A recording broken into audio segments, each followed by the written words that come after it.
الاكسبريشن بتاعنا النهارده هو اكسبريشن بيستخدم كتير بمعنى انك بتشكر قوي في حاجتك.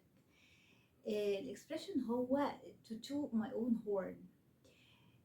معناها ايه؟ معناها لما اكون انا مثلا عامله حاجه انجاز معين او حاجه انا عاملاها حتى لو صغيره، واقعد اشكر فيها قدام الناس لان انا very proud وفخوره بيها جدا. فهي دي to toot my own horn.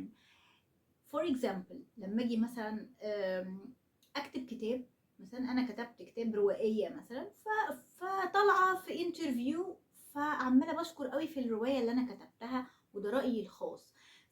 فبقول I don't wanna toot my own horn، يعني انا مش عايزه افضل اشكر قوي في حاجتي لانه في النهايه ده رايي انا، فطبيعي الواحد بيشكر في حاجته. فهي ده الاكسبريشن بتاع النهارده، اقدر استخدمه بالنيجاتيف I don't wanna toot my own horn، بس يعني مش بحط افعال مساعده او حاجه، هو I don't wanna واروح حاطه على طول الاكسبريشن، او اقول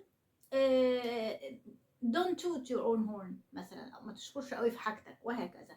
فده الاكسبريشن بتاع النهارده، يا رب يكون عجبكم. ما تنسوش لايك وكومنت وشير، وتابعوني على السوشيال ميديا، واشوفكم ان شاء الله على خير في الفيديو الجاي. باي باي.